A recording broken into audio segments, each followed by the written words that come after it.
દર્શક મિત્રો, આપ જોઈ રહ્યા છો વર્ધમાન 24 ન્યૂઝ. વર્ધમાન 24 ન્યૂઝને સબસ્ક્રાઇબ કરો, લાઇક અને શેર કરો.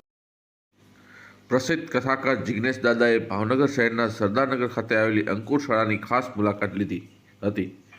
અંકુર શાળા ખાતે માનસિક રીતે દિવ્યાંગ બાળકો એટલે કે જેને લોકો મંદબુદ્ધિના બાળકો કહે છે તેવા બાળકો અભ્યાસ કરે છે. જે બાળકોની પોતાની જાતે કંઈ જ કરવાની ખબર પડતી નથી તેવા બાળકોની સંભાળ રાખી અને અંકુર શાળા ખાતે માનસિક રીતે ટ્રેનિંગ આપવામાં આવે છે. ત્યારે આજરોજ ભાવનગરની સરદારનગર ખાતે આવેલી અંકુર શાળાની મુલાકાત પ્રસિદ્ધ કથાકાર જિગ્નેશ દાદા ખાસ આવી પહોંચ્યા હતા. ભાવનગર શહેરના ખાતે જિગ્નેશ દાદા કથાનું આયોજન કરવામાં આવ્યું છે. જે કથાના આયોજન દરમિયાન પોતાનો સમય કાઢી અને અંકુર શાળા ખાતે ખાસ મુલાકાત લીધી હતી.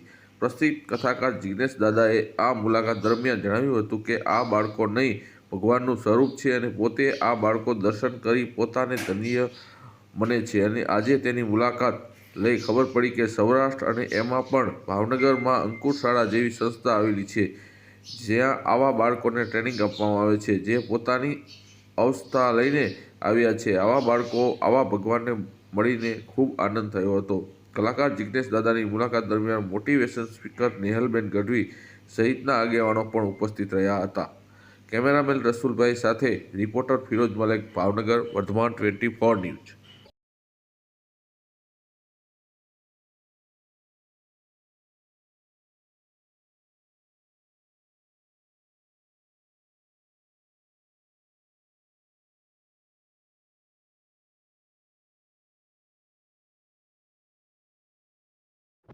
આજે તમે અંકુર મંદબુદ્ધિ શાળામાં આવ્યા છો, બાળકોને આશીર્વાદ આપવા, શું કહેશો? સૌપ્રથમ તો આ અંકુર મંદબુદ્ધિની જે આ શાળા છે, એટલે મેં તો કહ્યું કે આ મંદબુદ્ધિ નથી, આ બધા ભગવાન છે. આજે અહીંયા આવવાનું થયું, દર્શન થયા બધા જ આ ભગવાનના.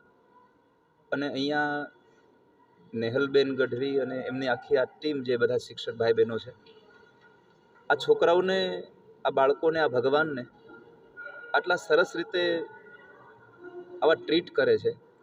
હમણાં મને અહીંયા માહિતી આપી રહ્યા હતા કે આ જે દીવડાઓ પ્રગટ્યા છે એ બધા આ બાળકોએ બનાવ્યા છે.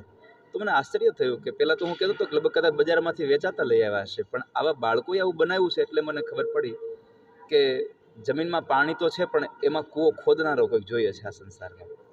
એટલે આ ભગવાન બધાય અંકુર જે મંદબુદ્ધિની આ શાળા છે, આજના દિવસે મને આનંદ થયો કે આવી સ્કૂલોમાં પણ આપણા સૌરાષ્ટ્રમાં ભાવનગર જેવા આવા શહેરમાં આટલી સુંદર એક સંસ્થા ચાલે છે કે જ્યાં જન્મજાત જે બાળકો પોતાની અવસ્થાને લઈને જ આવ્યા છે, એ અવસ્થાના બાળકોને સારી અવસ્થાએ પહોંચાડવાના, સારા સ્થાને પહોંચાડવાના પ્રયત્ન આ અંકુર સ્કૂલ કરે છે. એટલે મને એનો આનંદ છે આજના દિવસે.